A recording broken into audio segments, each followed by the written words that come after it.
Hello students, आज मैं आपको मनी एंड फाइनेंशियल सिस्टम जो कि बीकॉम फाइनल का एक पेपर है उसके यूनिट फर्स्ट का फर्स्ट टॉपिक मुद्रा से आप क्या समझते हैं बताने जा रही हूँ।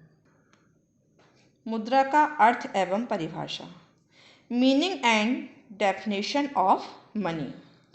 मुद्रा शब्द की उत्पत्ति अंग्रेजी भाषा के मनी तथा संस्कृत भाषा के मणि शब्द से हुई है।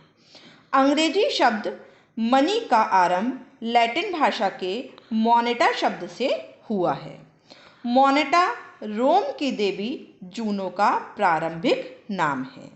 मुद्रा के जन्म से लेकर आज तक विभिन्न अर्थशास्त्रियों ने इतनी अधिक परिभाषाएं दी हैं कि मुद्रा की उचित परिभाषा उस भीड़ में कहीं खो सी गई है। परिभाषा संबंधी कठिनाइयों को ध्यान में रखते हुए प्रोफेसर क्राउथर ने कहा है कि व्यवहार में प्रत्येक व्यक्ति जानता है कि मुद्रा क्या है, किंतु बहुत कम व्यक्ति उसकी तत्काल परिभाषा देने को तत्पर होंगे। अध्ययन की सुविधा की दृष्टि से मैं आपको ये बता दूं कि मुद्रा की परिभाषाएं कई प्रकार से परिभाषित की गई हैं, जिसमें ए प्रकृति पर आधारित परिभाषाएं, it means nature based definitions, उसमें भी आपको कई तरह से परिभाषित की गई हैं, जैसे वर्णात्मक परिभाषाएं यानी डेस्क्रिप्टिव डेफिनेशंस। वर्णात्मक या कार्यवाहक परिभाषाएं मुद्रा के कार्यों का वर्णन करती हैं।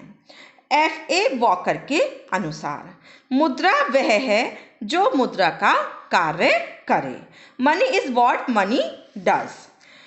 नोगारो के अनुसार मुद्रा वह वस्तु है जो विनिमय के माध्यम और मूल्य के सामान्य मापक के रूप में कार्य करती है। Money is a commodity which serves as an intermediary in exchange and as a common measure of value.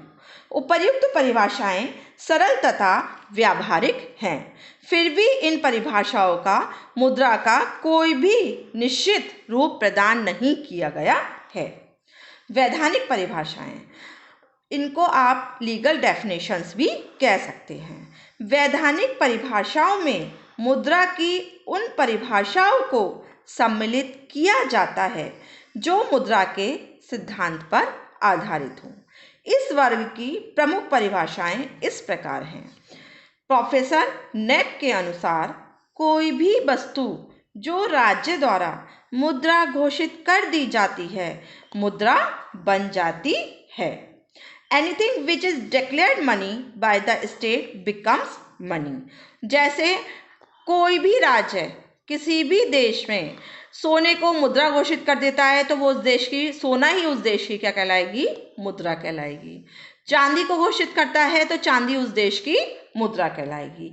Even लकड़ी का टुकड़ा भी अगर वह मुद्रा घोषित कर देता है तो वह लकड़ी का टुकड़ा उस देश की मुद्रा कहलाएगी। अब है सामान्य स्वीकृति पर आधारित परिभाषाएं। सामान्य स्वीकृति पर आधारित परिभाषाओं में उन परिभाषाओं को शामिल किया जाता है जो मुद्रा की सामान्य स्वीकृति के गुणों पर आधारित हैं। सेलिगमैन के अनुसार मुद्रा वह वस्तु है जिसको सामान्य स्वीकृति प्राप्त हो। सामान्य स्वीकृति माने मुद्रा वह है जिसको कि हम सब जन समुदाय मुद्रा समझते हों, यानी हम उस चीज को अगर किसी व्यक्ति विशेष को दें और किसी चीज की उससे प्राप्ति करें तो वह क्या कहलाएगी? वह मुद्रा कहलाएगी। Money is one thing that possesses general acceptability. Robertson के अनुसार मुद्रा वह वस्तु है जिसे विस्तृत क्षेत्र में दायित्वों के भुगतान के रूप में स्वीकार किया जाता है।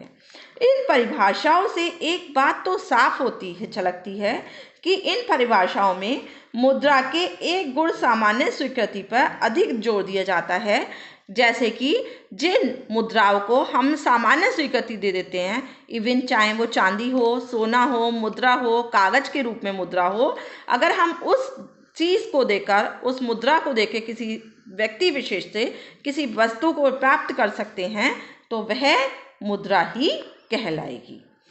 अब भी आता है आपका विचारधारा पर आधारित परिभाषाएं, यानी अप्रोच बेस्ड डेफिनेशंस। विस्तार के आधार पर दी गई परिभाषाओं को 3 भागों में विभाजित किया जा सकता है। नंबर 1 संकुचित दृष्टिकोण वाली परिभाषाएं, नंबर 2 व्यापक दृष्टिकोण वाली परिभाषाएं और नंबर 3 उचित दृष्टिकोण वाली परिभाषाएं। जिसमें कि संकुचित दृष्टिकोण वाली परिभाषाएं मैं आपको बताने जा रही हूँ। कुछ अर्थशास्त्रियों ने मुद्रा के विषय में बड़े ही संकुचित दृष्टिकोण को अपनाते हुए बताया है कि धातु की बनी हुई मुद्रा को मुद्रा कहना चाहिए। प्रोफेसर प्राइस के अनुसार केवल धात्विक सिक्के ही वास्तविक मुद्रा कहलाते हैं। Coins metallic coins are alone true money, यानी प्रोफेसर प्राइस का क्या कहना है, जो सिक्के धातु के बने होंगे वही सिर्फ मुद्रा कहलाएंगे। वो कोई भी धातु हो सकती है, वो एल्युमिनियम, सोना, चांदी, तांबा। इवन नोट उनकी भाषा में मुद्रा, कागज का मुद्रा नहीं कहलाएगा। स्वर्ण या चांदी की बनी मुद्राएं समस्त संसार में भुगतान या ऋण संविदाओं को चुकाने में स्वीकार होती हैं। व्यापक दृष्टिकोण वाली परिभाषाएं, ये अर्थशास्त्री मुद्रा की परिधि में उन समस्त वस्तुओं को सम्मिलित करने को तैयार हैं जो मुद्रा का कार्य करती हैं। हार्टली विदर्स के अनुसार मुद्रा वह है जो मुद्रा का कार्य करे।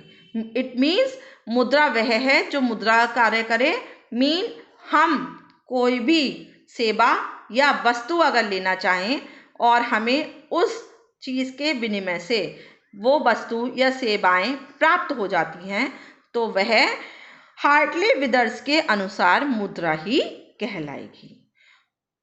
उचित दृष्टिकोण वाली परिभाषाएं, जो परिभाषाएं दोनों दृष्टिकोण के बीच का मत रखती हैं तथा मुद्रा की सामान्य स्वीकृति पर अधिक बल देती हैं। प्रोफेसर एली के अनुसार मुद्रा ऐसी कोई भी वस्तु हो सकती है जो विनिमय के माध्यम से, विनिमय मीन एक्सचेंज, हमें कोई भी वस्तु, सेवा इत्यादि की आवश्यकता होती है तो वो हम विनिमय के माध्यम से ही हस्तांतरित कर सकते हैं। विनिमय के माध्यम से स्वतंत्रता रूप से हस्तांतरित होती है और जिसे ऋणों के अंतिम भुगतान के लिए सामान्य रूप से स्वीकार किया जाता है वह प्रोफेसर एली के अनुसार मुद्रा कहलाती है। अतः निष्कर्ष के रूप में हम ये कह सकते हैं कि मुद्रा वह धुरी है जिसके चारों ओर अर्थ यानी धन का विज्ञान चक्कर लगाता है। Money is the pivot around which the economic science cluster. Thanks.